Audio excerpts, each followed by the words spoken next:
Hello, and welcome to M3 Live. My name is Malcolm Travers. Male Media Mind is a grassroots organization dedicated to uplifting and unifying our community through dialogue, insight, creativity, and knowledge. And every Wednesday at 7 p.m. Eastern, I invite my friends to help me break down topics that are needing of more perspective and experience. Those are usually around mental health, spirituality, communication, personal development. And as we discuss these topics, we'd like to get your perspective as well. So leave them in the comments. We'll get to them as soon as we can. Let me introduce you to the panel today. We got Thick Knight from those Nerd Streets on YouTube. He is the host of the Blur Council every Sunday at 5 p.m. Eastern. What's going on, Devon? What's going on, people? As he puts up my logo and then takes me off the screen.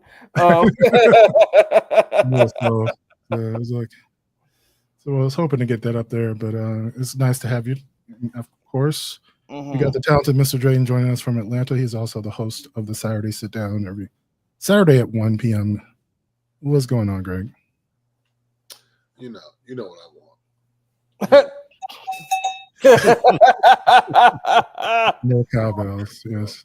You want a little bit of cow that bell, yes. No, thank you for having me.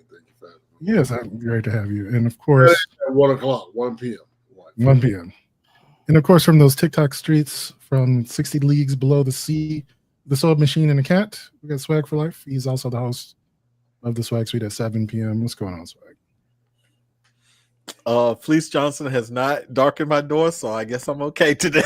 Wow, not Fleece. Not alone. I like you. I want you. Well, he must not like me, so he, which is fine. I don't mind. I was about to say, count your blessings. Count your blessings. Right. How did it go? I like you. I want you, and I want to get you in the butt. No. I like you, and I want you. Now we can do this the easy way. Or the hard way. Yours is yours. Yours is yours. I think that is scary. How you looked at me and you said that. I'm ashamed. The funny thing is I've never actually seen the show. Of course, I've seen the Boondocks about 20 times, so I'm pretty familiar with it. But I just... Malcolm, the nerd side of you would love old episodes of Lock. MSNBC. Oh, yeah. And their broadcasting day at 9 p.m. Yeah, I remember that.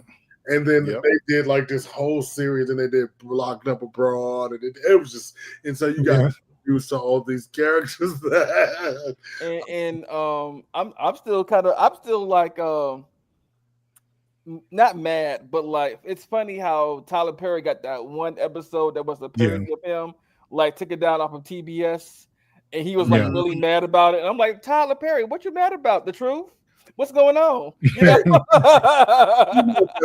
Okay. But it's also like the Barbra Streisand effect where, you draw more attention to it by taking it down. Because, people... Exactly. And I think at the end of the day, Malcolm, the idea of it was to draw attention to it. I'll give it Yeah. All press is good press. He also had the BET episode taken down, too. Oh yeah, for a short time. But wait a minute. So true story. My brother is the research and ratings guy in that episode that they killed. They killed Matt in the episode. I can see it. It was so fucked up. Oh, it was actually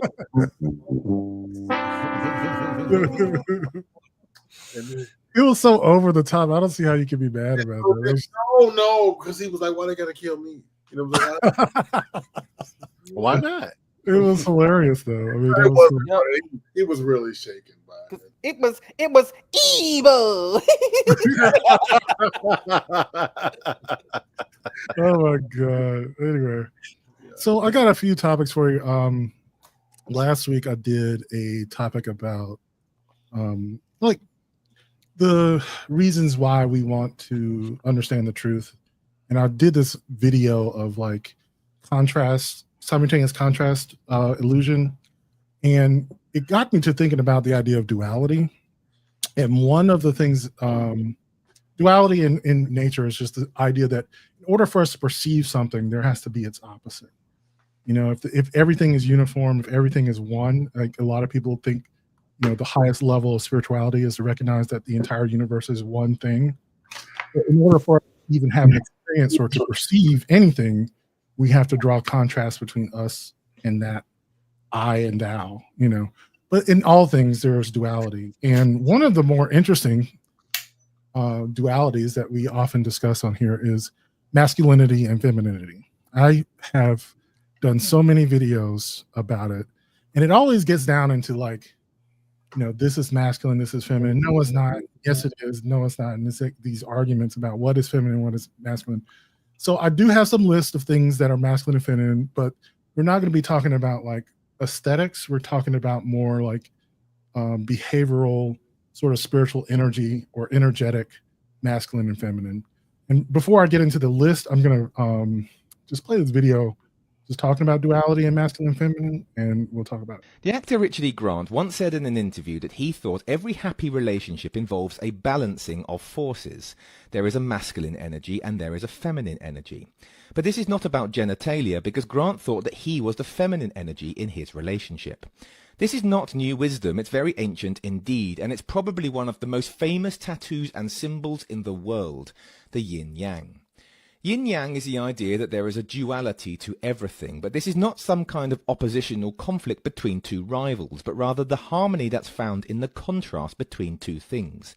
The yin-yang is not one black thing and one white thing, but rather the black has a bit of white and the white has a bit of black. Harmony, yet contrast. Yin is associated with darkness, femininity, mystery, passivity, the night sky, or the old, and yang is associated with lightness, energy, activity, clarity, the sun, or youth. But neither yin nor yang are superior in any way. While yin is associated with the negative, it is better thought of as the terminal on a battery. And so to live well, we need both yin and yang.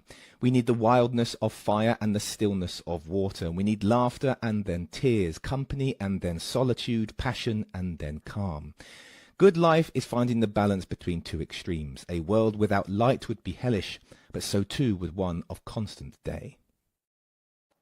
So when we get into this idea of masculinity, and the reason why I think a lot of people get hung up on it is that whenever you describe something that's masculine, especially a positive trait, let's say, well, of course, women have those traits too. So let's be, get from the start that the whole idea of balance and duality suggests that, of course, men can be feminine, women can be masculine, and there's nothing wrong with it or abnormal about it. In fact, it's part of the idea of the yin-yang. There's a bit of masculinity within femininity itself, right?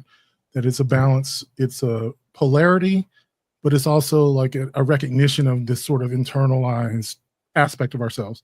So even in psychology, Freud had this idea of the animus and the anima. So a man would have anima, which is like a feminine energy within themselves, and a woman would have animus, which is masculine energy within themselves. And part of what attracts opposite people is their animus or anima being attracted to like energy with someone else. Like that's part of what creates attraction, which creates energy, which creates polarity, are these opposites. But them coming together. So let me do this. I hope this actually works. Made a little slideshow. These are some traits that are associated with masculinity. I started with positive traits. And of course, I'm not talking about like, what looks masculine, but these are like common traits saying like protectiveness, decisiveness, stoicism, discipline, courage, loyalty, and focus.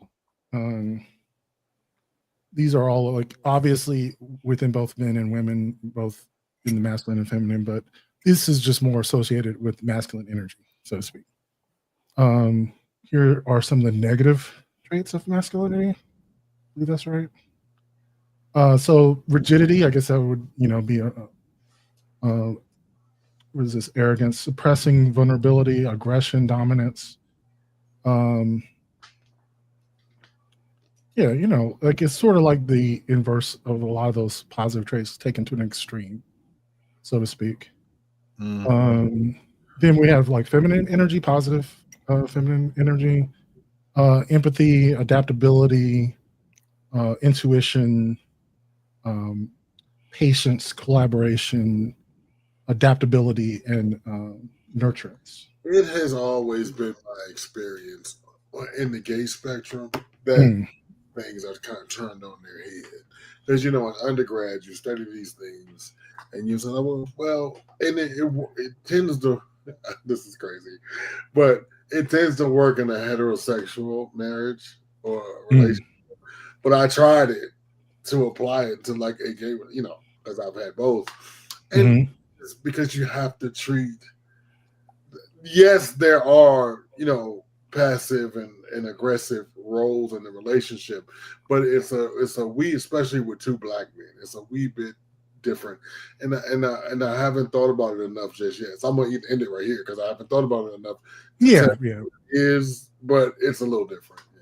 Yeah, and I would say like I appreciate you saying that because I don't think these are meant to be just like off the top of your head, like give it some thought. And this is one of the reasons why I want to do a reading club is like I want to read next month. I'm looking for a book that is specifically targeted about masculinity, positive and negative aspects of masculinity.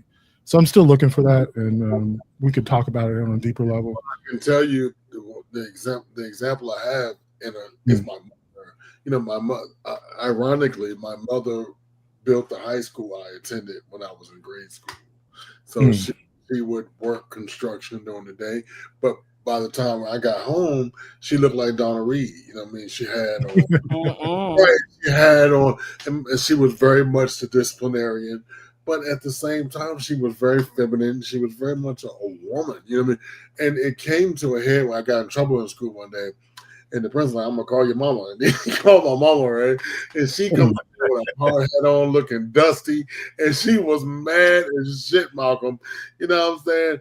I never seen her without her nails cleaned and done, and so I'm sitting there like, yes, what I mean? I recognized her by her face, but that's in my 10-year-old, 11-year-old mind. That's when I began to understand that everything is on a spectrum. Now, my father was more passive. It wasn't gay passive, you know what I mean? But it was do what your mama say do. You know what I mean? It was just like, when you gonna get it? And so then when I got married, my wife is not bossy, but she's definitely a boss. You know what I mean? She don't need no man.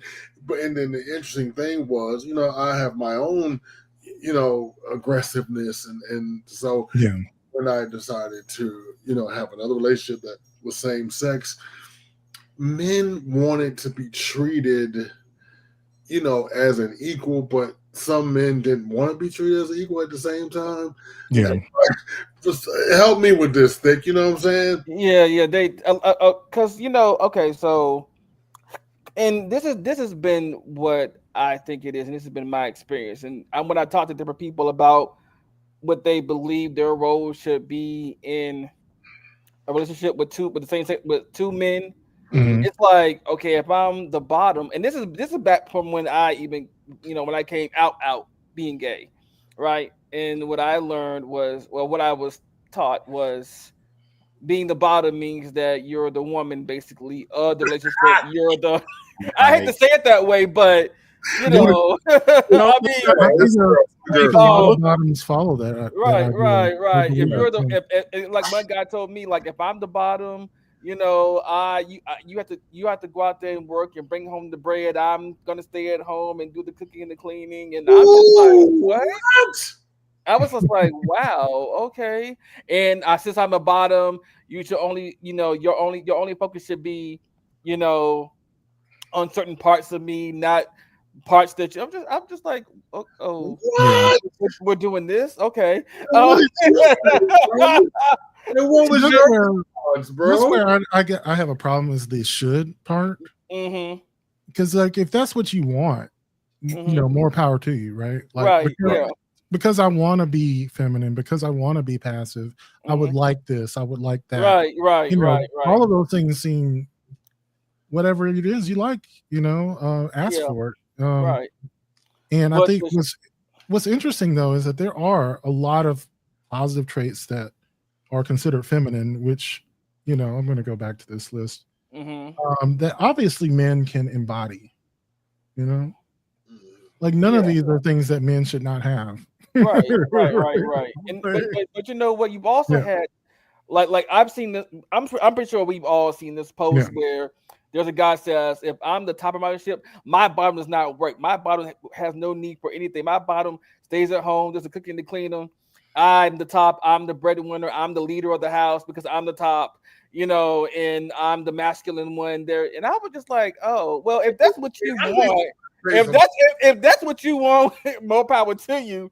But I was like, wait. Marco, I need some bills paid. Can I turn in my card and switch over? I'm saying. Hey man, I don't know where that comes from. You know what I mean?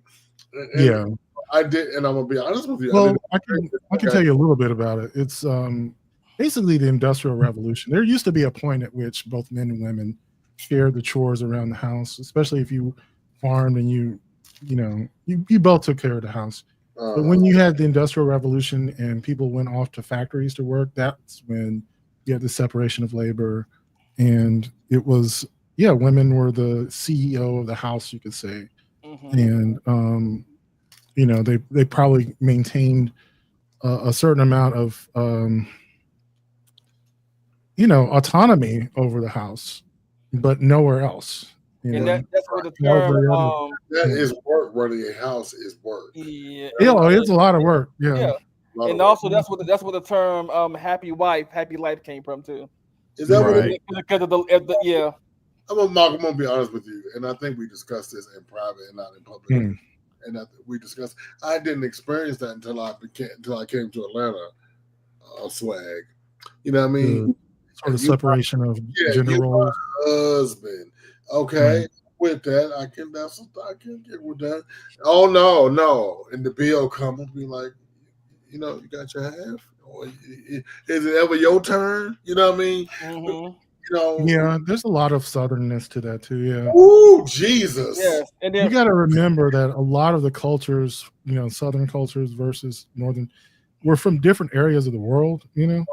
And there really is like a different relationship of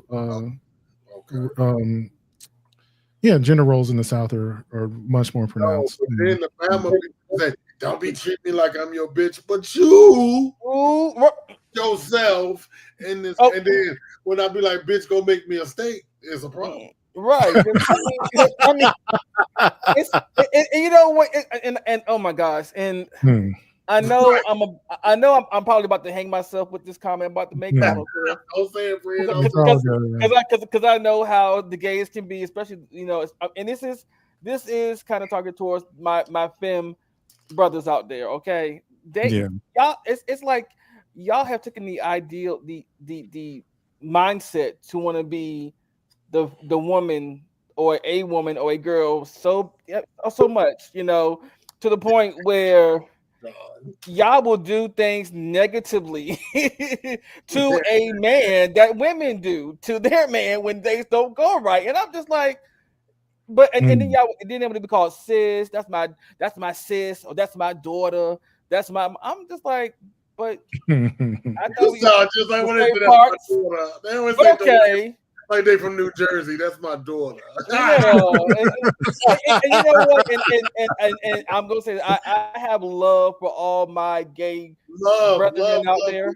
I have nothing but love for y'all. But sometimes y'all even confuse me. I'd be like, what? I was gonna say, that straight people are feeling that like times 20 because that's part of the reason why you have this sort of homophobic shit. When it comes to like gender dysphoria and homosexuality, it's just like it just weirds them out. It weirds them out to fucking death. And then but when we do it, it's called you have internalized homophobia. I'm like, no, I'm just fucking confused. Like, what's going on? I think I told you this. The shorty called me a gay male chauvinist. Yeah. But like, you gave me all these rules, right? And I like it. I'm gonna play by the rules, right? And then when I be like, hey, what you cooking? Well, I gotta cook them. And bitch, is my clothes clean? Where they at? Right, yeah. But I paid you per se to cook and wash my clothes. Yeah. Johnny. And I think that's because there's an inherent unequalness between men and women in male and feminine roles. So like if there was equality, it wouldn't be an issue. But like by saying, go fix me a sandwich, you're like saying that you're less than you me. run around here, you the CEO of goddamn Yeah. blah blah blah. You know what I'm saying? And that's the other reason why it's really hard to even talk about masculinity and femininity, because as soon as you delineate these different traits, you're kind of like saying, well, you don't have these positive traits, saying like these traits are for men or these traits are for women. Right. And the fact is we all have a blend of both. Yeah. Yeah. A woman does not have a 14-inch cock. I'm sorry. Right. And we're not talking about physical genitalia. We're talking right. or the way that someone swishes or whatever. We're talking about like energy. Energy. Like, are you aggressive? Are you passive? Are you emotional? Are you stoic? Are you, creative? Are you, these are different aspects of, personality. There's always like a opposite to it. Yeah, but go ahead. No, just it goes beyond, the genitalia, and it's the energy. But let's face it, there are some women with 13-inch dicks. So I mean, yeah, I guess there are. But also, John, where'd you go? John said, "Oh, no." John said, maybe he's like, I know it freaks people the fuck out, but it's true. I'm sorry. Johnson, not for me. I don't do she-males. No. John. They're called trans women. Okay, don't. Yeah, I remember because we were talking about that topic yesterday. There was like I said, one of my friends came out to me and said, I like chicks with dicks. Okay. Wait a minute, back up. And what was your response? I was like, "You drunk as fuck, bro." He was. I was just like, "Oh god." Okay, so I like chicks with dicks. Mm-hmm. Did it come? No, I think I did tell him they're called trans women, and he's like, "Really?" And in case for those out there that don't know, the term tranny is offensive. You cannot. It is. The term tranny is offensive. Let's all say it together. Yeah. I'm sorry. I can't see no woman with nails, titties, face made up with MAC makeup, eyelashes, and you railing somebody. I just it just looks odd to me. There is an audience for it. I mean, that's the point. I mean, I personally don't like it, but there is an audience for it. So, I'm just saying, women are fucking other women and men all the time, dude. Like, it's just what it is. Like, just like when I see the reverse, when I see the ones with the hairy chest and the muscle chest, and then you look down and they got a clitoris. I'm like, wait a minute. Not a clitoris. It's kind of like that's one of those things. Like if you're not into it, then just mind your business. Yeah, I mean, I'm not. Yeah, I'm not. I mean, do you? Yeah, that's what I'm saying. Like that's the whole thing about like these, homophobic men who just can't stop talking about gay shit. Like, why are you talking about? If you don't like it, if you don't like it, why are you just so up on it? Yeah, I'm telling you, nobody is more obsessed with us than the straight people. As we learned from Swag Show, are the straights okay? I mean, but I could be at work just driving the crew around, and all of a sudden out of nowhere, somehow a gay topic comes up. I'm just like, where did this even come from? This came out of left field. They want to see what's in your pants. That's all. I just be like, oh, okay, well. Like, to be fair, like Swag and I share a heterosexual friend, and he is not moved by anything because he's not gay. He's not shaken nor stirred. He doesn't comment lewdly. He doesn't say anything. I mean, he may have a question on the side, but it's a legitimate question anybody would have. You know what I'm saying? Yeah.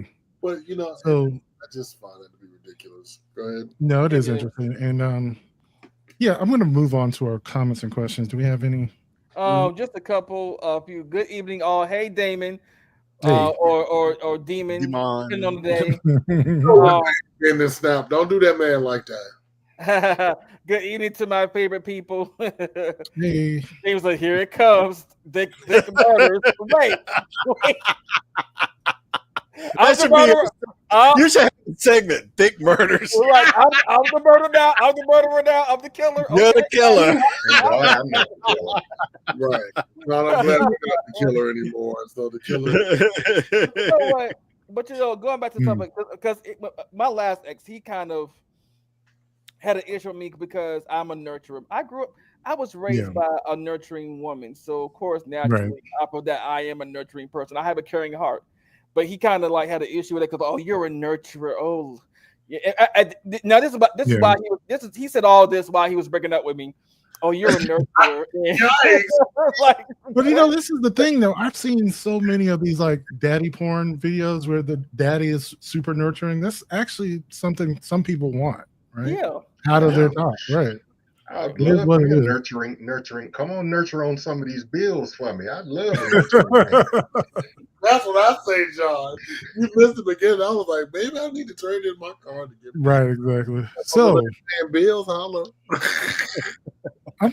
We talk a lot about mental health, dating, relationships, and stuff. And I'll be honest, like part of the reason I bring up these topics is like I think they're good for me to get everyone's experience from, but also like I feel like with some of the more frivolous topics out there, I want to put stuff out into the world that actually like informs people about like how to behave, how to be a better person, how to love yourself, those sorts of things. And so I ran across this video, which is kind of like gets at the heart of it, like what sort of responsibility do we feel like we have to each other, like if on an individual level, not just a collective level, because it is like a lot to ask someone to be like someone's therapist personally, or to teach someone how to behave properly when they're doing shit wrong. But at the same time, you would hope that someone, maybe not yourself, would do that for someone. I'm going to play this and we'll talk about it. Possible that as a generation, we are kind of cooked. Imagine with me for a second that you are a girl. And if you are a girl, just imagine that you are you, and you go on a date with a guy. The date is not going very well. You find yourself feeling uncomfortable by this person's presence. Now, I'm going to leave this deliberately vague. We don't need to talk about what exactly this guy says or does, but generally speaking, the vibes are off. You are fairly uncomfortable. The date ends, everybody parts ways. The question is, in the aftermath of this date, do you tell them what they did or said that made you uncomfortable? Do you tell them the reason why there will be no second date, or do you simply ghost them? Now, there are many good reasons to choose the second option, especially if you felt uncomfortable during the date. You don't know how this person is going to react, and so honestly, for your own safety, you should probably just cut things off and never engage with this person again. Additionally, you could rightfully say that it is not your job to teach somebody how to behave properly. You, the girl in this scenario, just wanted to go on a nice date and maybe meet the person that you will end up with. You did not sign up to become somebody's therapist, even if it's just for a few moments. This is all true, this is all valid. You might even go as far as saying that you do not owe this person anything. And because of that, it is not your job to teach them how to be better.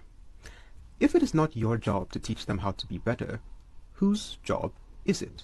Now, we could say that it should be the job of the parents. Your parents should ideally raise you to treat everybody with respect. It should be the job of your parents to teach you when you were growing up how to be a decent person, the kind of person that does not make people uncomfortable after meeting you for a few hours. The fact that this hypothetical gentleman does exist means that whatever his parents should have taught him when he was growing up, they did not. So that ship has kind of sailed. Whose job is it to teach people how to be better? And so in this scenario, we are all faced with the question of what we should do personally right now.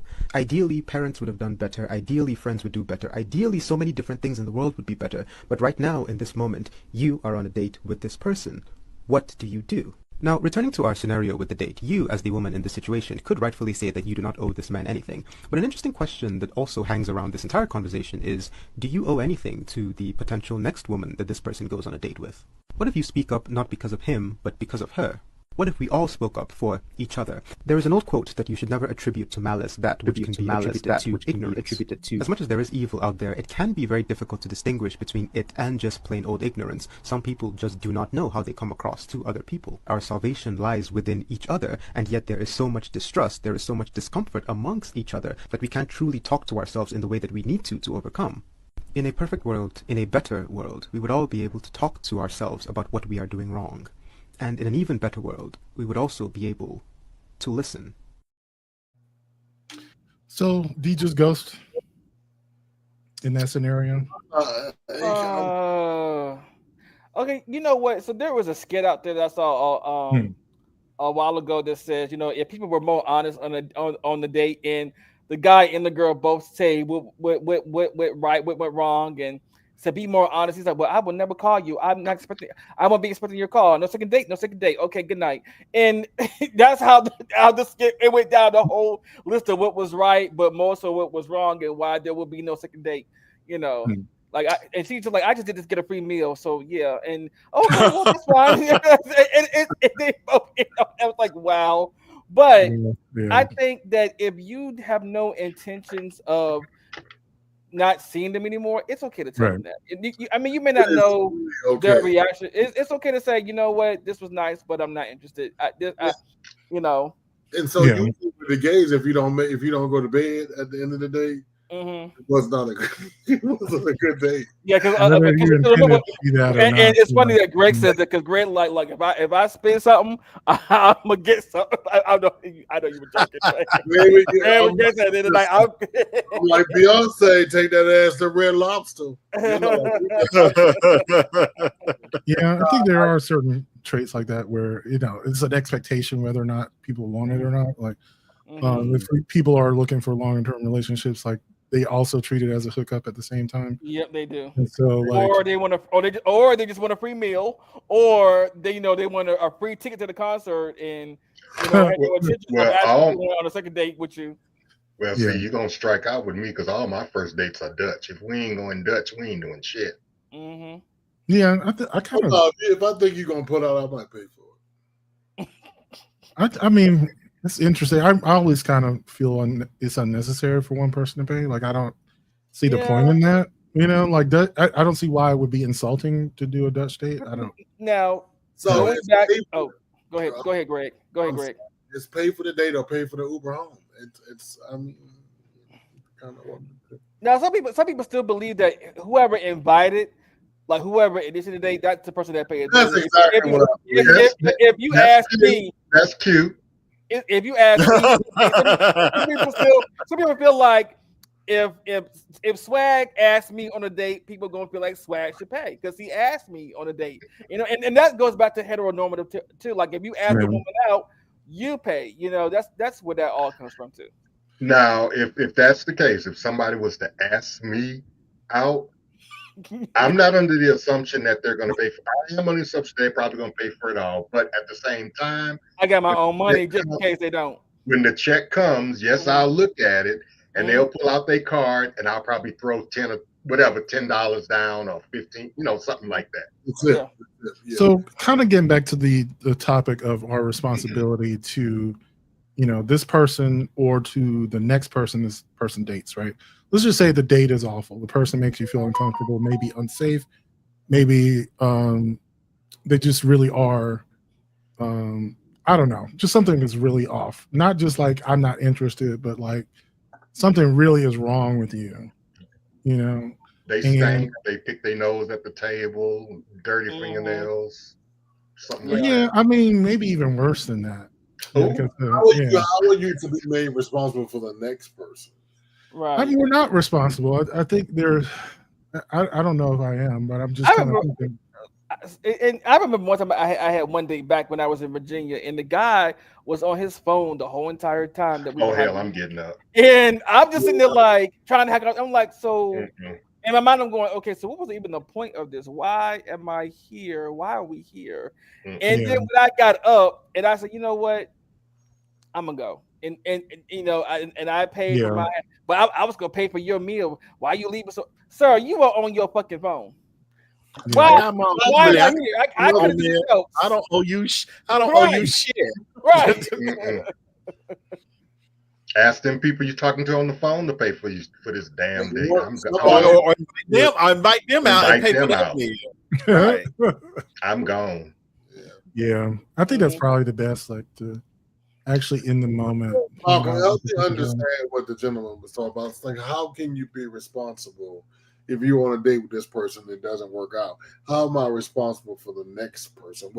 Like, I'm not gonna be standing in the house like the girl from what was it, Boomerang? He a dog, girl. She was on the bed. Don't do it, girl. Oh, Tisha Campbell character. Yeah.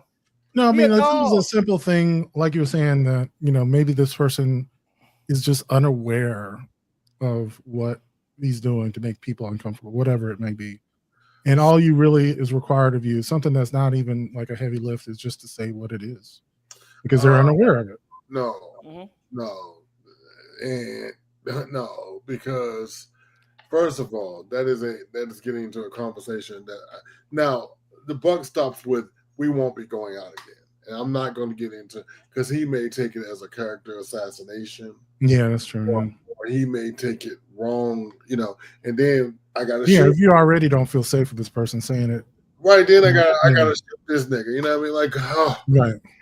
And so then that's a whole nother debacle. If you're not having a good, it's just like a relationship. If the relationship is not good on any level, you don't owe the other person anything to give them an exit card. Hey, how was the relationship? An exit interview was like, okay. How was the relationship for you, John? Did you get you? Did I make you come? X, Y, Z. No, oh God. We have to be careful. A little survey. It's like, right? Because let me tell you why. Because I was the nigga that took it personally. Motherfucker came to your house to get the last of your. She came to my house, and he got to get the last of his shit. And so then he was like, "You know what pisses me off about you?" I said, "Ain't nobody asked you nothing. I didn't ask you a damn thing." Right. Right. And then he just went on, you this and you that, and you this and you that. And before I knew it, we were scrapping. You know what I'm saying? Yeah. Because you're not going to come in my house. I didn't ask you for an exit interview. I don't need you with your warped opinion of me. Because at the end of the day, that situation is for the person that's saying it. It has nothing to do about the person they're saying it to.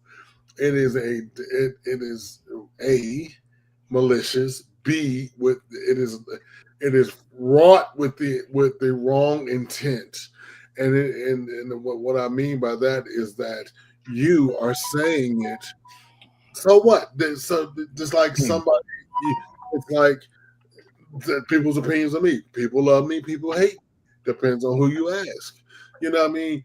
But what this ex person is, Greg is or you could be a Greg cheerleader. It depends, but your opinion is not going to change. No, I think one of the points he was getting at, and something that we talk about all the time, are some of these warped opinions that people have about dating.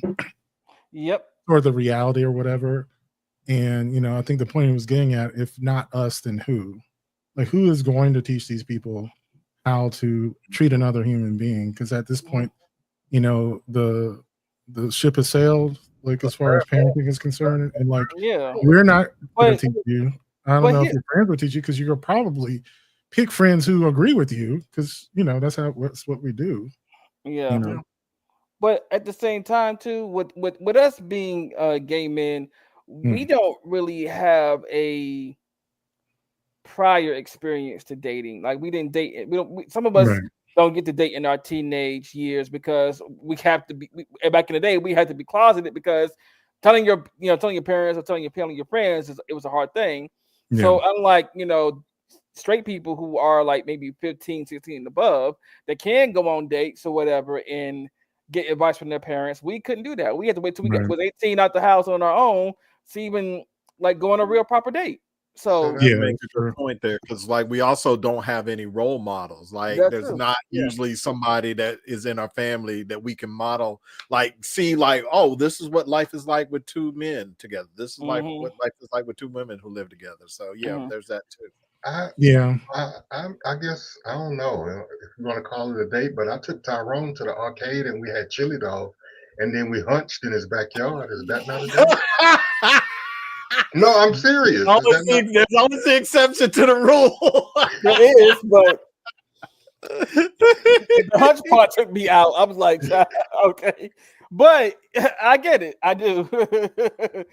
He was liking me, and like I said, we went to the arcade and we had chili dogs, and when we walked back home, he said, "My mama not here," and we went in the backyard and Yeah. Oh, clothes were on, by the way. We was. Tyrone was fast.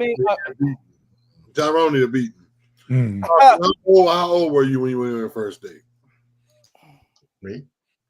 Malcolm. Oh. Me? Maybe 15. John, when did you learn to do the chili dogs after the hunch? Again, we didn't take off our clothes. It was a dry hunch. You said hunch it right. So Malcolm, at 15, you went out with another little boy. No, I went with a woman, a girl. What was your first date with Bill? We went to a movie. You and the dude, how old were you? When I first dated a guy, like an actual real date, I was probably maybe like 25. Yes. See? Yeah. Rob, that is very, I never thought about that until somebody just said it. Like, there's no blueprint. There's no, this shit. No, it's not. I didn't know what the fuck we're doing. Yeah. It was, yeah. Man, that's what I'm saying. I think a lot of us just don't know what the fuck we're doing. And even now, we have a lot of just ignorance. And like I said, that's kind of been the thrust of a lot of the content that I've created for M3 was about like educating, but also try not to be preachy about it. But like, yeah, a lot of people need that sort of info about what the fuck to do and what's not true. Like so much bullshit that just permeates people's minds. I don't know. Anyway, but do we have any comments or questions? We'll move on. Yeah, we do. Hold on. It says John on dating. Going Dutch, bring your old card. Yes. Oh, John, Rich John, so now $10 tips. How you doing? Make sure you are mentally prepared to go on a date with somebody. Yes, that's facts. Okay. Yes, and a date does not mean a 3-minute ramen noodle, 5-minute microwave relationship either. It's called a date for a reason. Okay. Yeah. At the end of the day, you are not together. You are not in a relationship. It was just a date. Okay. It's not instant noodles. Okay. You can't put it in the microwave for 5 minutes and expect for it to be good. Okay. Right. The universe will we know a lot of people do that. Yeah, I ran into a couple. I'm just like, nah. It ain't for me. The universe will ultimately bear the responsibility. Given enough one date only interactions, the person will learn to question their behavior. Okay. Possibly. Yeah. Possibly. You should evolve. Yeah. Eventually someone will be like, maybe it's me. Maybe it's Maybelline. Maybe I smell like boo-boo. Y'all just says facts. He's laughing at somebody's comment, and sometimes you have to be prepared to be the villain if in someone else's story. You know what? You are right. Sure. I will gladly be the villain to protect my peace. I sure. That's what we were talking about one time. I will be the villain if it protects my peace. I would be. I would turn into Venom, Voldemort real quick. I surely will. I was all those things. Yep. Just vanquishing everybody, huh? Right. Yeah. Yo, but I'm a villain, so it's all good. I don't care. But I got another one. This one, I feel like Devon, we may have talked about this off air. I don't remember, but this is idea. I don't know. I'm pretty sure that I'm not anywhere like on the spectrum of things, but I do have this social anxiety. I have this sort of social awkwardness that makes me notice fakeness at a higher level than some people. Like I just, I know people are just being polite and they're saying certain things. Be like, oh, isn't that nice or whatever? Like when you really don't care, and it's like you don't. Yeah. And I know you don't, and they don't mean any harm by pretending to care.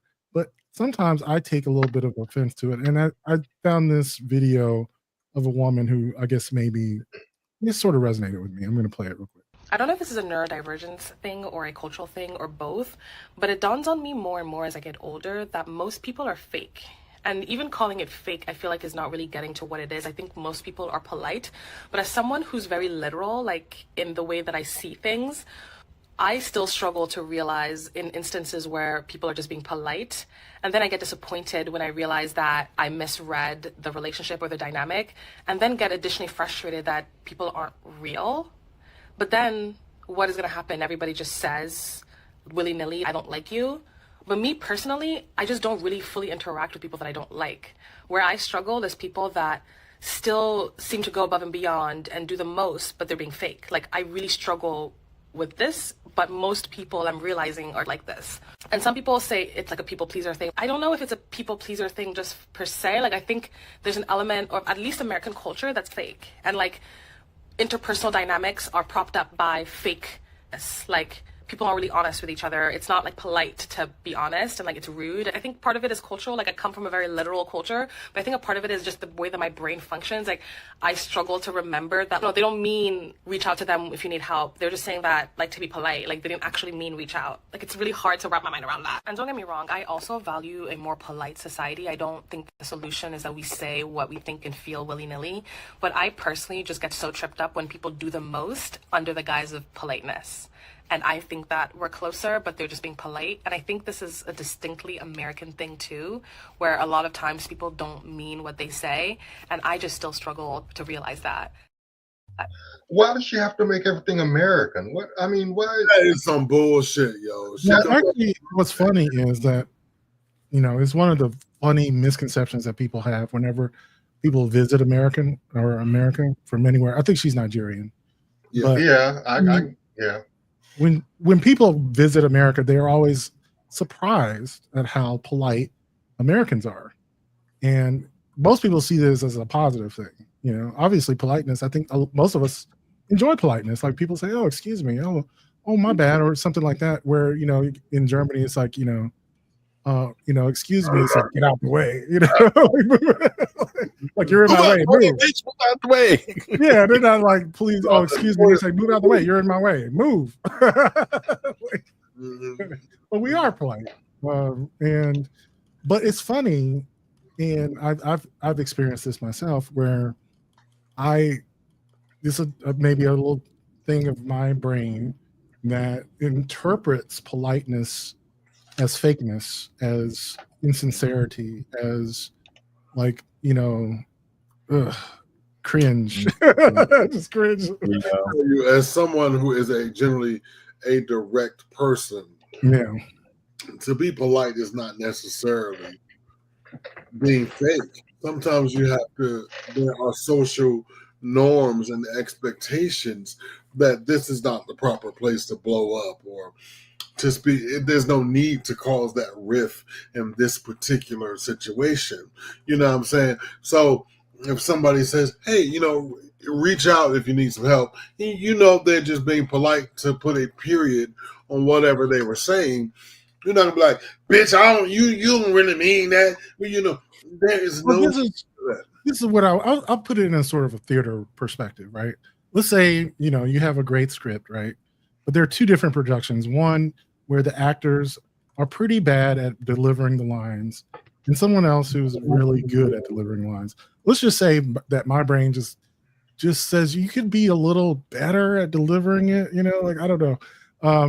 But I think that's a you thing. Well, of course, it's a me thing. That's what I'm saying. I'm not the only one. I'm just saying. Well, and I don't want people to be ruder. It is one of those things that I'm working through, and I figure if I'm working through it, I'm not the only one. So. I think it's a time or place thing, because I am a direct person, but I had to learn as I get older there is a time and a place. Like, if you just want to get out of the situation, just like, okay, and just leave it like it is. Now, you know, generally speaking, 80% of the people you're speaking to, you know, it's not. They don't, you know, like, how's your day? Nobody gives a fuck. Yeah, that took me a while to actually get there. Like you really? Because, like, I remember, like, when we had I told you I was going to be the villain for a week. The guy was like, "How are you?" I am terrible. You know, and he was just like, "Ugh," you know what I mean? How dare you actually answer the question, right? Well, yeah, but so that was just a social thing. Yeah. Not only how dare you answer the question, but how dare you be honest about it? Tell me. But just one thing a huge thing that New York taught me: if you don't say it. I get in my first that's true. As a New Yorker, I get on the elevator. I'm excited. I'm on my way to work. Good morning. Everybody looked at me like I had 3 heads. You know, yeah. And the thing, the joint around the building was, yo, the man in 3E is mentally ill. You know what I'm saying? Yeah. I don't know if he's okay. You know what I mean? Yeah. So you really have to not take things so personally. You know? And I think the thing that helps me do that is to recognize that I don't want people to be rude either, right? And so you can't have it both ways. I mean, people have to be to a certain degree fake, and you have to. Sometimes I have to just delineate the rules that people are making and recognize, like, you know. Okay, what rule do you have to delineate? What Can't think of any like specifically right now, but like you were saying, like, how are you doing? Oh, we should meet up later. Oh, we should do this. You know, like when you meet someone in person, say, "Oh yeah, call me." You know. Yeah. No, because I'm not gonna answer. I don't mean it. Yeah, I'm just be like. But so now look, I'm one of the people that I've learned that if I don't say it, I don't. If I don't say it, right, so now I know a 52-year-old Greg is like, yo, I'm just not gonna say this shit, right? Right, yeah. When I was climbing the corporate and social ladder, those were the races I had to understand. Don't get none on you. Call me later here. Right. Like, okay, right.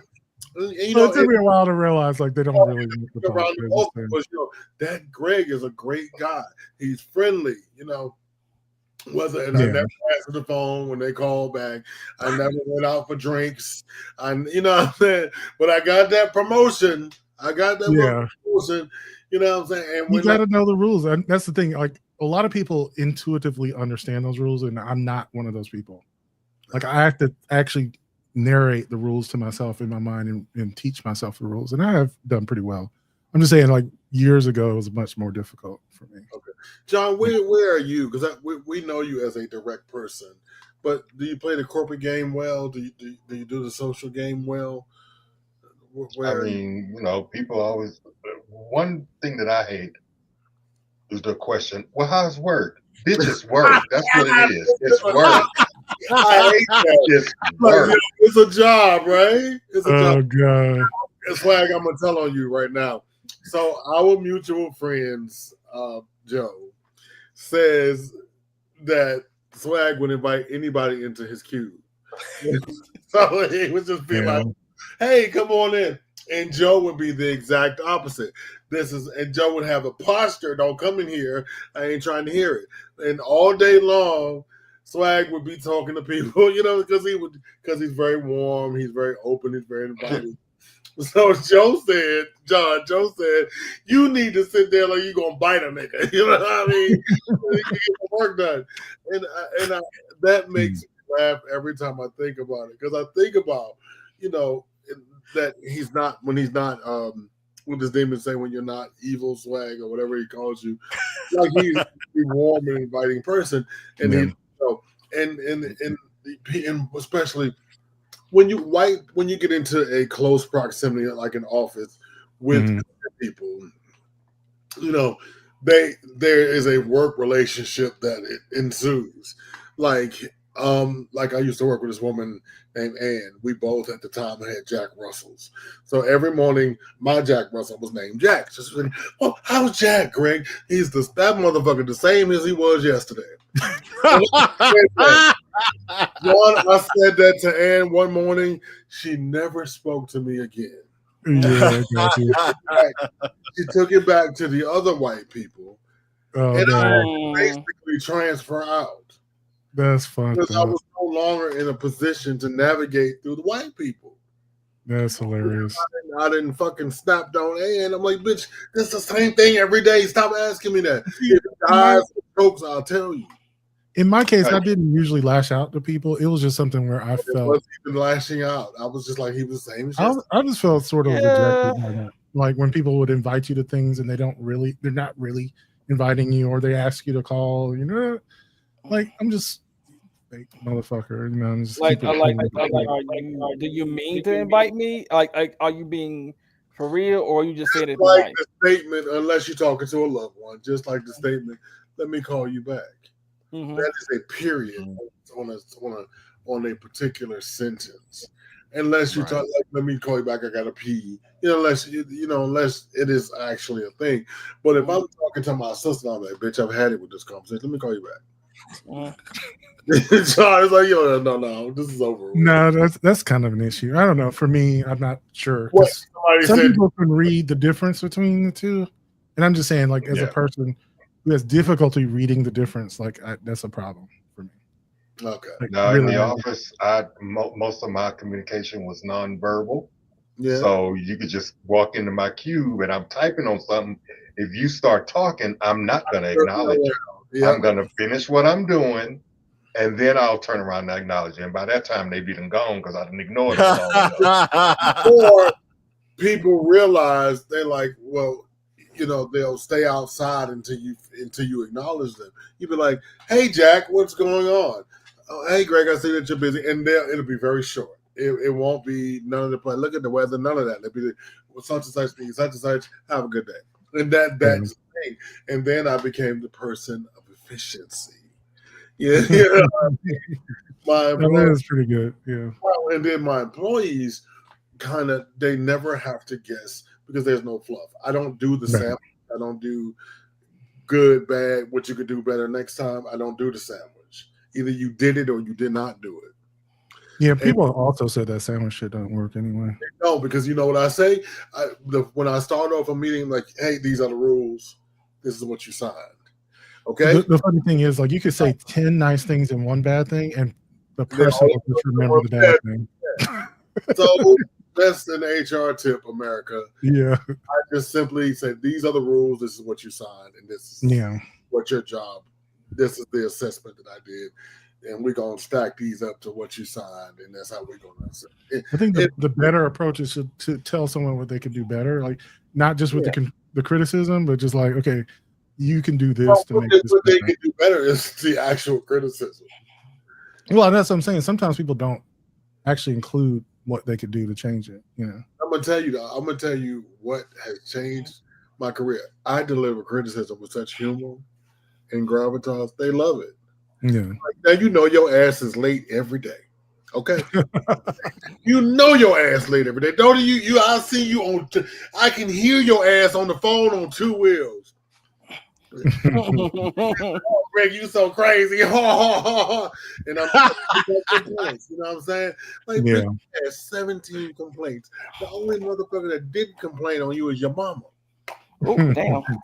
Right, they'll be like, "Oh, Greg, you so funny," and then they didn't fail their assessment, and they are laughing all the way down there, like, "Damn, I might get fired." When they think about it the next time, like, "I might get fired," you know.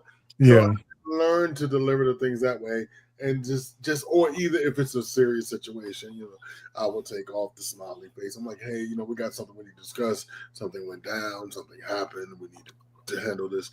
But all this sandwich, and you know, when you're in grad school, it's like, "Oh, I'll do the management sandwich." I'm like, I don't want to do the management sandwich. It's I'm not wasting my bread. So, what do we have from comments? We'll move on. Okay, what would be the difference between fake versus trying to cope to find themselves? I think we just discussed that.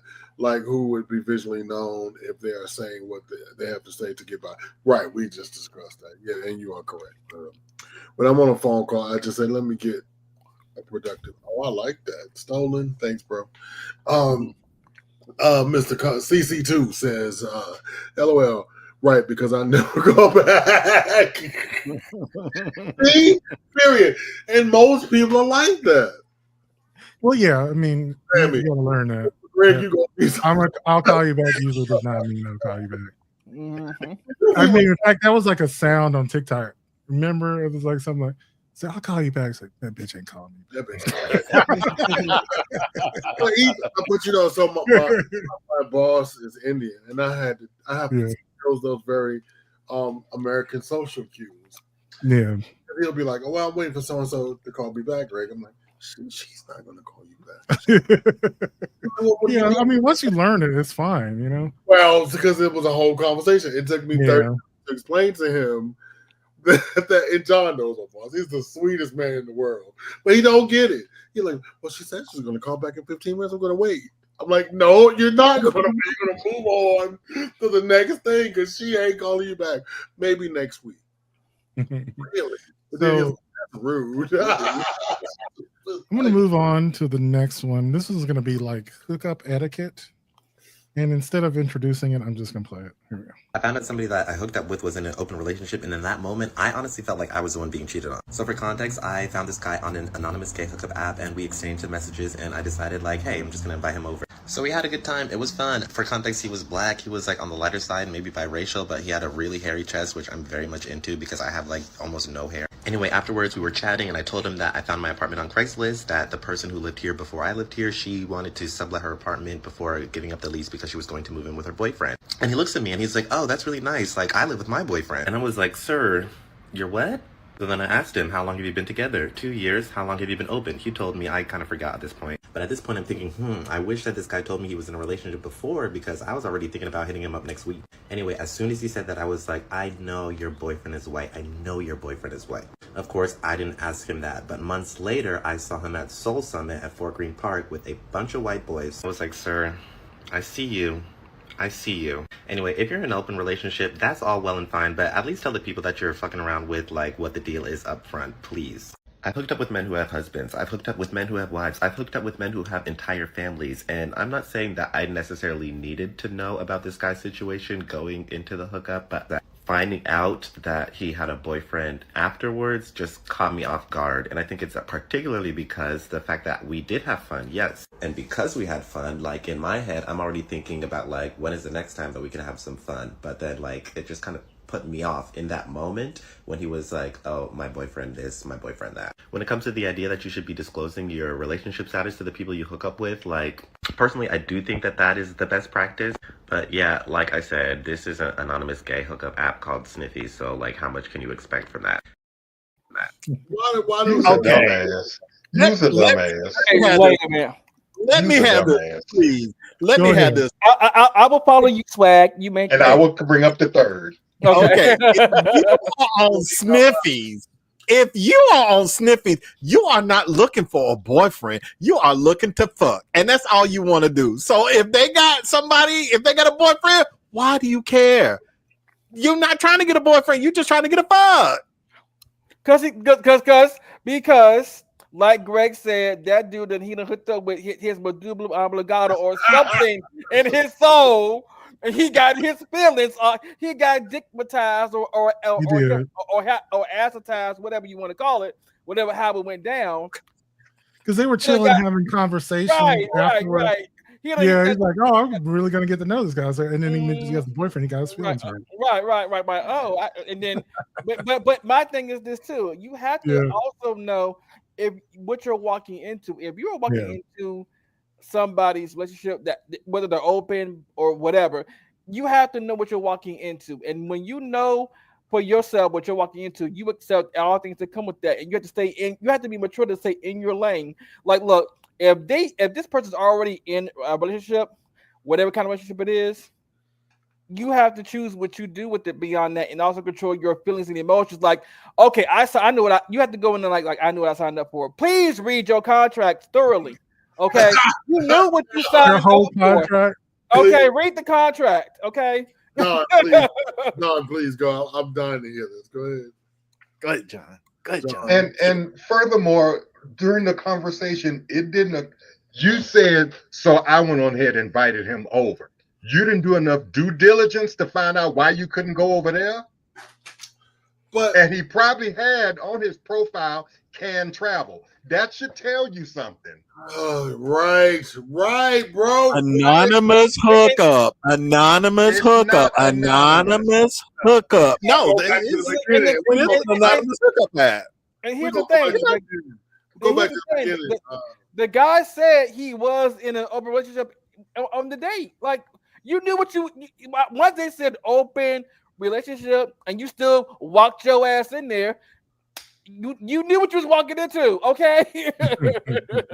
You still went through the door.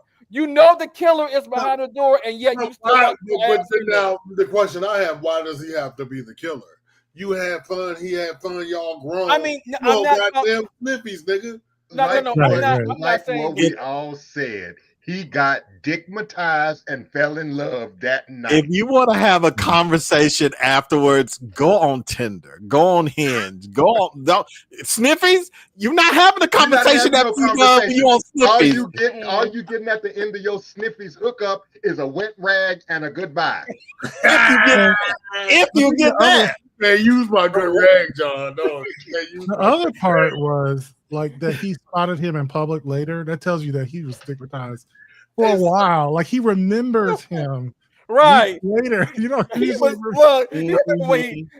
what he tastes like, what he smelled like, what he feel like, what they had. And he remember he was biracial, so it's like he was light skinned.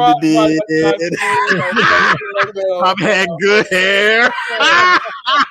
Yeah, hair and water was just glistening all over his body. Yeah. Listen, here's the thing, though. Here's the thing. That story he told was so New York City. It was just constant. Consequential New York City. Like, dude, like and here, so it's the same thing, Markman. When I got in trouble for steak and potatoes, you can tell them motherfuckers, I got in hot fucking water because some of the panelists felt if I moved to a city and I said I don't want to eat by myself, they told me I was leading people on. Even though I paid for the meat, you know what I'm saying? I'm not looking for sex. I need to find out where the shit at, where the people at, who go over here, where the church at, where the school at, where the stuff is at. You know what I mean? But, the people that was on the panel was like, oh, no, you leading people on.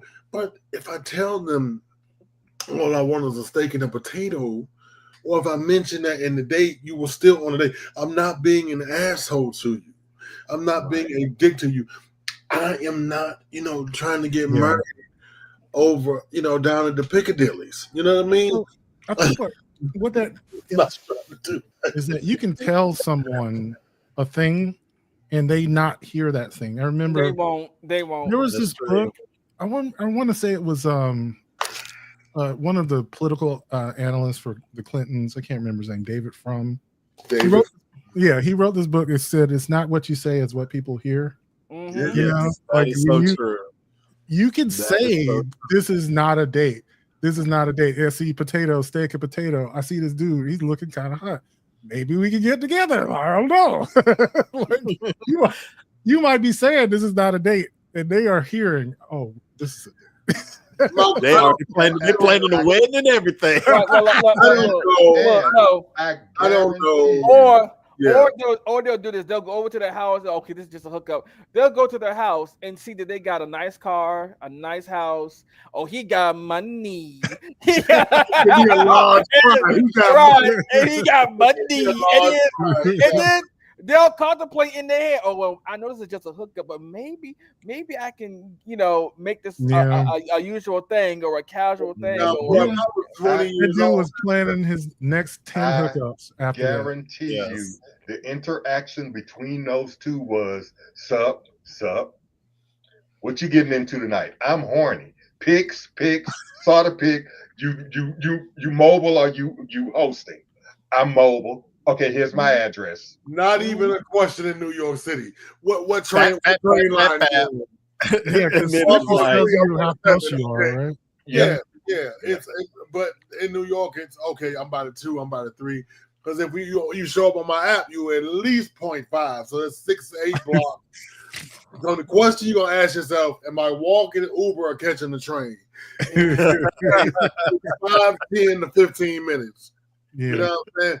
So, but bottom line is he wasn't hosting. Right. So the other brother asked the question, okay, so how much time do I need to run this irrigation through? You know what I mean? Yeah. I was going to say, like, the other part, I started imagining what that was like. That sex was probably fine. That dude is a professional dancer, which I've seen him in some shows before. Yeah. Like, he does have, he's one of those people. I'm fascinated by people who have, like, crazy flexibility, and he's one of those. No, he is one of those. He is a. He's one of those dudes who can put his. His elbows behind his head. But I know somebody that knows him. He think he's pussy good. So yeah, he's got a great apartment in New York. So So having a great apartment in New York is akin to having a fantastic job. No matter what you do, you have a great apartment, you got real estate. A motherfucker gonna He's try. got real estate. He's got body. He's got flexibility. Yeah, I mean, yeah, but his glasses, and he got railed. Like the whole. I'm pretty sure he did. I mean, he wanted more. And that hookup is living rent free in his head. Yep, he done got after he got railed, he wanted more cowbell, and he could not have it. So Could you imagine if he saw him talk about him on TikTok? It's like, well, damn. I'd be like, these 4-eyed, dusty glass motherfuckers. Yeah. I mean, you literally, and he probably is biracial, and you saw him with all them white boys, so he had his black experience, and he met that quota for the year. So, not the quota. Oh god. So that's another thing too about New York City. The lines blur right there. It's you can have a white lover at home and love getting railed by black boys, and so does your white boyfriend. And the racial lines don't go that way. So it's you might see them with their white friends this week, or they might be with the Indian posse next week. I had to learn that quick. I'm like, is this motherfucking Snow Bunny out and gave some dick to? What the fuck? They date the white guys, because that's social currency and stuff like that. But they get fucked by the black guys, but see, people, and then the other black guys in New York have a thug fantasy. Elon Harrison fucking was all up in the 90s. Mm-hmm. They looking for B-boy blues and shit like that. That was an episode of Noah's Ark. Yeah. It's true. And he wanted to get that thugging love. With Eddie, with his you got the scheduled sex in between work and getting home. So he'd be like, I'm gonna be home at 5:15, nigga. If you ain't there by 5:20, the window has closed. Yeah. I gotta be back downtown by 7:20. So listen, you gotta get railed within this 45-minute period. You can't take no shower here. No. You can't stay. You don't leave nothing because I'm gonna throw it in the trash. So no, that's how it is. Now, when I moved to Atlanta, I had to realize that it's a little slower. These niggas looking for a husband and and some babies and stuff like that. And I'm like, oh God, I'm just not. And you know what? I've come across in this one group chat, the person that lives here, he complains that nobody wants to hook up with him, but he goes, I know I'm not mobile and I can't host, but nobody. But I'd be like, wait, how are you mad?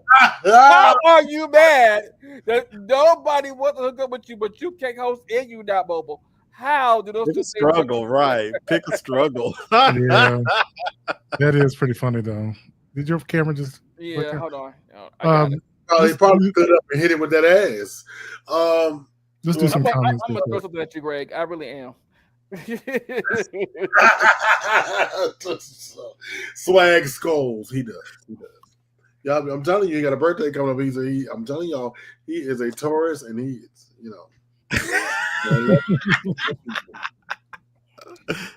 Ooh, the tables turn when you feel some type of way when you find out and was fascinated with the time you had with the person. Yeah. You can't have that motherfucker.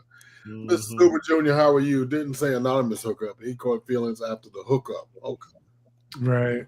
He got that back blown out. It was stigmatized. He caught feelings after the third stroke. That's what he was in that bitch singing Jasmine. He might have caught feelings before the first stroke. You're right, Malcolm. He started and Thick. He started singing motherfucking Jasmine Sullivan. Come pick up your feelings, mate. Right. Okay. Feelings. Right. You can pick up your feelings. Right. Don't live no peace. Don't feel no way at all when you've been sneaking. When you feel like the person was the one. Like, what the fuck? But no, it didn't even go that far. It wasn't like they went out on dates and they. Yeah, no, it was just a hookup. He still wanted him to himself, though. I think that's just natural. Shut the fuck up, Sam. You shut the fuck up. Love on the two-way street and don't sit on the lonely highway. Yeah, you lost that on the exit. On the exit. Right, that was on the off ramp. He needs to Right. Oh, the old not a date. Oh, you free? Me too. It was just okay. Right. Double C. Right. Okay. CC2. Go ahead. Okay. If it's just a fuck, then I really don't care what you got going on. But if we're gonna continue to hang out, then yeah, let me know so I know how to move and make damn sure you take care of home. Okay. Now, Malcolm, I have a question before we move to the next two comments. Even if so, my general thing is as long as my needs are getting met and I understand what it is, I'm not mad at it. Like, do what you got to do at home. If I dated someone for a long time, we did it for a couple of years, and I understood he had somebody at home, but the person was you can't, I remember this dude that I hooked up with, and I actually still see him now, like some 20 years later. But I remember, we had some crazy, really good sex, and the first thing he says, as he's like, post, nut bliss, was like, "I'm married. I got a whole family at home. I'm sorry, like if we can't, it's got to be on the low." I'm just like, you could have just waited a little bit longer. He was just fucking with your afterglow, bro. He was fucking with my afterglow. I'm just like, right. But so, like, the person was totally honest with me, and I was cool. I was busy at the time, and it just felt like it was a movie buddy. You know what I mean? Yeah. When I needed a nut, he was there, and it was just no problem. You know what I'm saying? Yeah. At the end of the day, it was no problem for me, but it was just the timing was off, and I thought maybe that could have been way off. Right. Sammy says, not a question. In New York City, the rest of the state, it is. You may have to travel a few miles. No taxi service or daycare to no ninja. But you hold them babies, don't you? You a daycare when you hold them babies.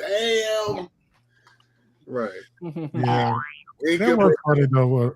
What you're talking about, Devon, about the guy who says they can't travel, can't host. Like, what the fuck? What is that? Like, why are you here? Just why are you here? And he goes, don't nobody want to have no outside or car sex. Wait a minute, why we gotta be? I got a whole place to myself, but you want to do car, nigga? Oh God! I am 50 plus 2, nigga. What the fuck I'm gonna do? I know people who do that, but like, you can't complain when someone doesn't want that. Oh my God! Right. I have a friend of mine who's married, and it's kind of open, but he don't want to disrespect. He go out in the garage and get like head and stuff. I'm like, you're so nasty. You gonna die of carbon monoxide poisoning. When y'all gonna learn that the cardinal trick rule are one? What is that? One. I come, you come, get out. Yeah, pretty much. I didn't know what that equation was. I'm sorry. That's new algebra. That's sex algebra. My bad. I did not know what that was. This is sex algebra. LOL, not the post nut bliss. I mean, yeah, he just ruined it. And I'm mad. He could have just left that meme. Surprise. Surprise. Not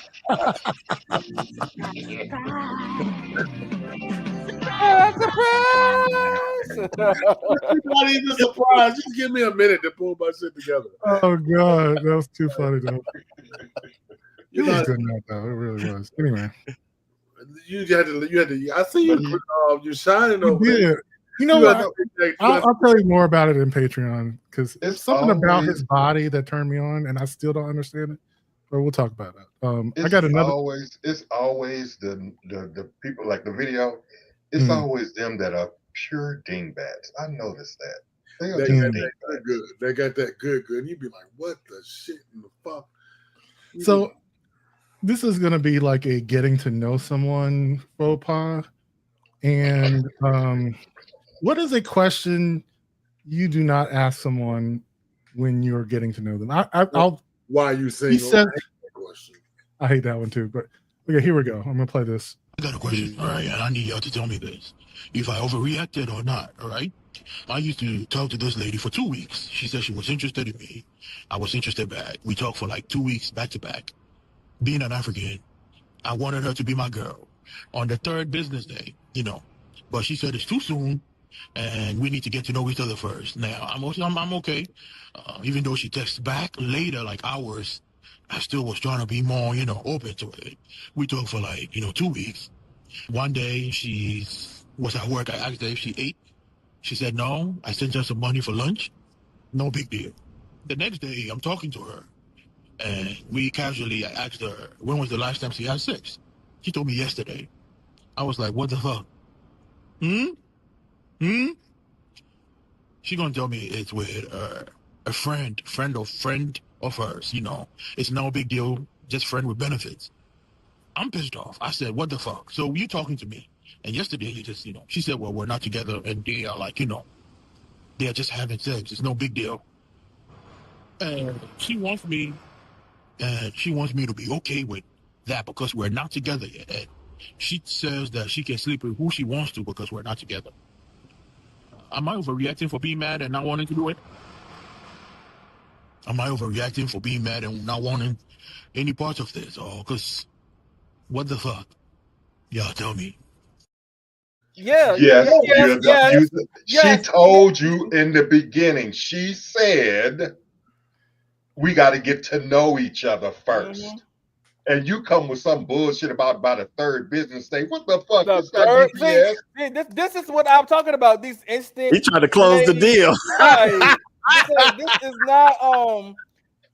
I am not a corporate office. Third business day. He sent her money for lunch. That was the deposit. And so he wanted to close the deal.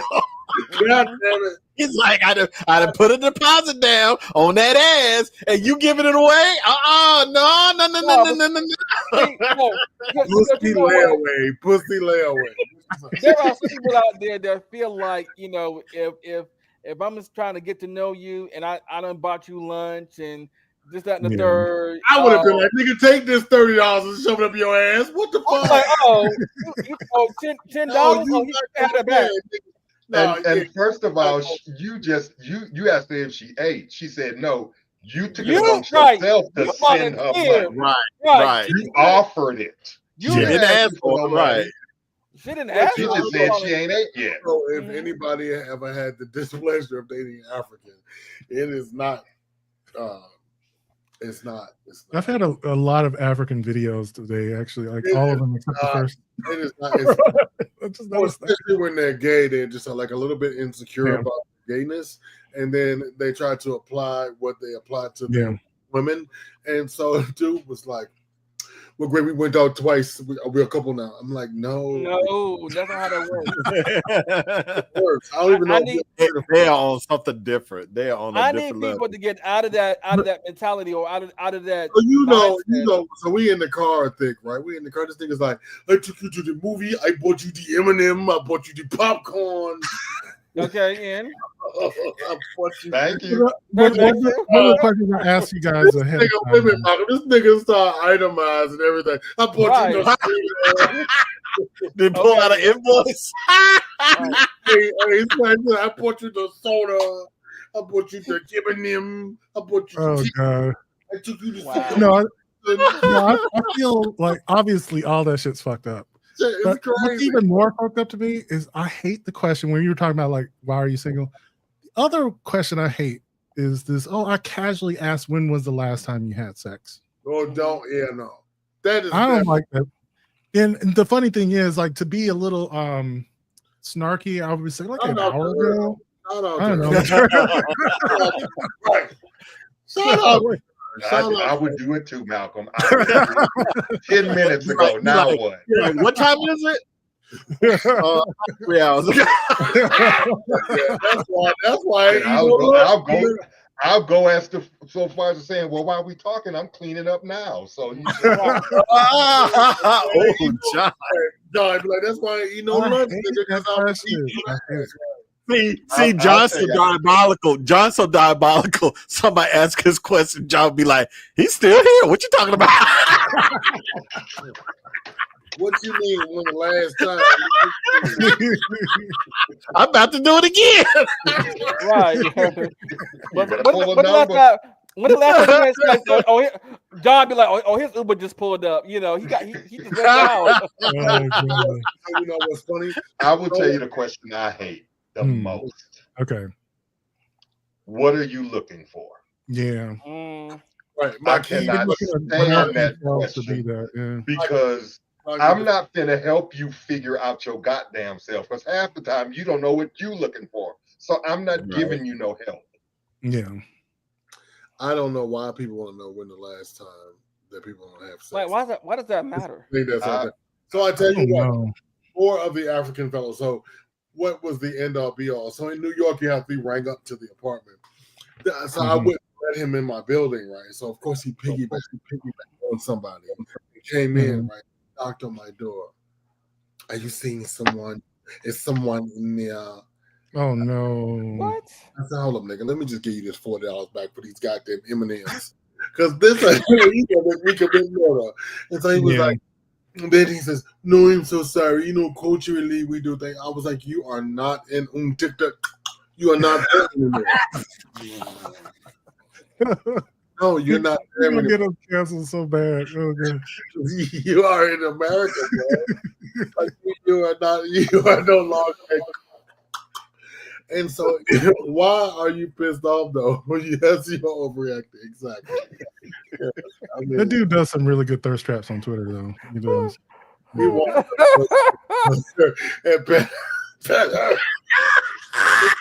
He wanted to hug her and pet her and pet her. Georgina, and name was Georgina. You are so bad. Oh God. Same next questions if you can't I hate Greg. Why? We just got all our African viewers canceled. Oh God, yes, no. If you don't live in, you will not. He lives in Ghana, I think. Yeah. You cannot. It's true on me. Oh, get me. Well, I'm sorry. If any African ever asks me, don't ask me for my phone number, but ask me if I got WhatsApp. It's a no. Right. All right. Well, that will bring us. Hold on for a second, Michael. Sammy says yes, he was overreacting, which is why I sent you the consolation prize of knowing she fucked someone else. And she been fucking someone else and Child started talking. And shout out to that sister for keeping it real. I love you, girl. I don't even know you, but you put that nigga in his place. He out there stalking some other bitch right now. Mm-hmm. So I just want to say we're going to go to Patreon. If you would like to support us, go to patreon.com/RealMediaMind. We have Telegram groups. We have a book club. So next week I'm going to be talking about the Let Them Theory. We're going to pick a new book for May. Like I said, I'm looking for one on masculinity. We'll talk about that. But before we go, I'd like to do some funny video-ish.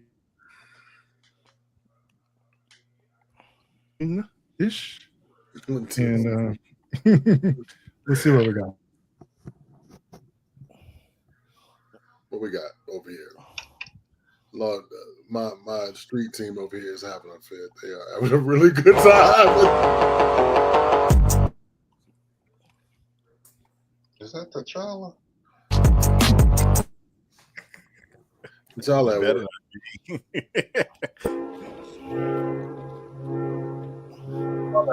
My internet got off for a second. Okay, you stuck over here. I gotta check out your.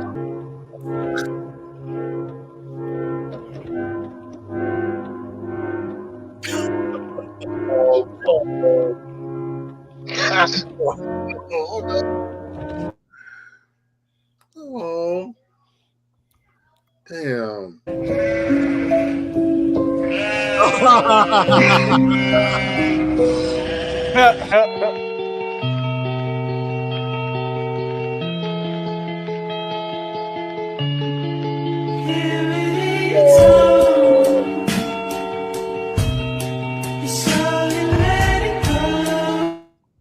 Oh, being Dumbo.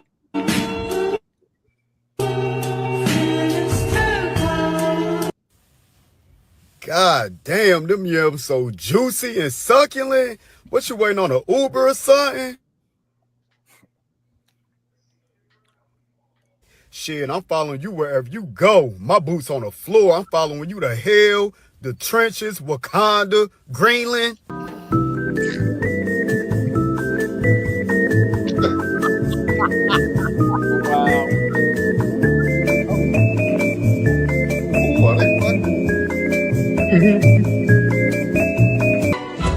Me and the devil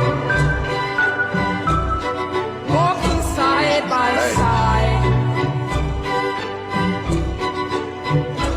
Me and the devil walking side by side. Don't you know, pump it up. You got to pump it up. Don't you know, pump it up. You got to pump it up. Don't you know, pump it up. You got to pump it up. Don't you know, pump it up. You got to pump it up. Don't you know, pump it up. Don't you know, pump it up. You got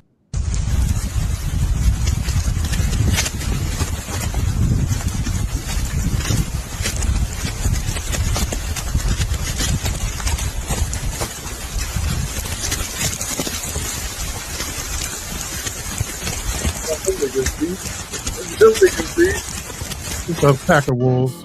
Yeah. Oh, it's Patty the Bear. Oh, Fuck yeah. so cute. running wild.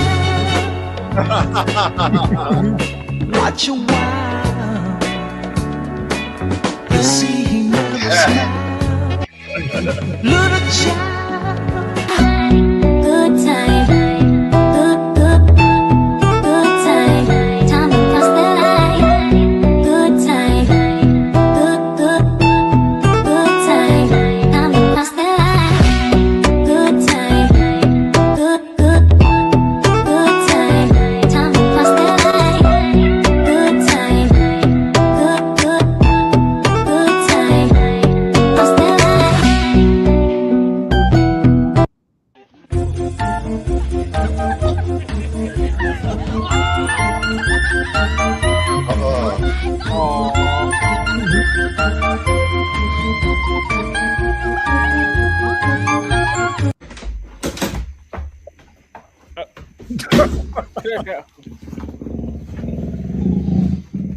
Да, да.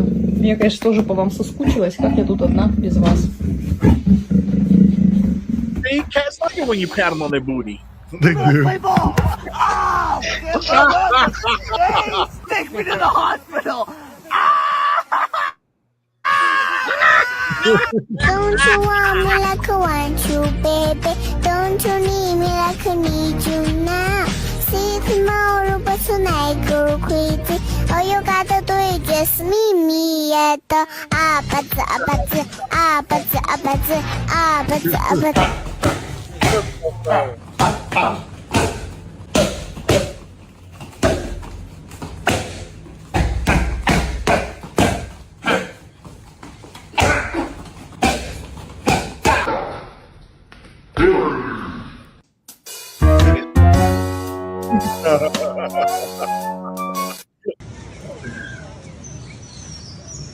Yeah, so mean.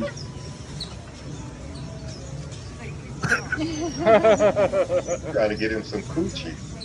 Mm-hmm. Doing his mating dance. Baby. Hey, baby, look at me. Doing that mating dance. Yeah. Mm-hmm. Hey, girl, you see all these feathers? Don't fucking around. She's just not having it. She's like, boy, bye. Pretty much. Yo, she did tell him, boy, bye. This. That's my song. Your brother's got bigger feathers than you do. She said Jamal got a bigger spread over here. I'm finna have right. And he got money. Get that large bird seed, right? Exactly. So let me go to Patreon in just a second, but make sure to put your Saturday sit down at 1 p.m. on your calendar. And of course, Sunday at 5. The Blur Council. Full panel this weekend because I think we all want to talk about Center. So Yeah, it's the hotness. So, and of course, Monday we have the what is it, 3 o'clock now? Are we doing 3? 3 o'clock, yes. It's and then of course Tuesday you can find out if the straights are okay. They're not. No, they're not. They're not. Spoiler. They're So not okay. tune into Patreon, www.patreon.com/MaleMediaMind, and I have an update on the unfortunate passing of one of Atlanta's premier pastors. Yes. And of course, yeah, we'll go to Patreon. Thank you everybody for joining us. You find the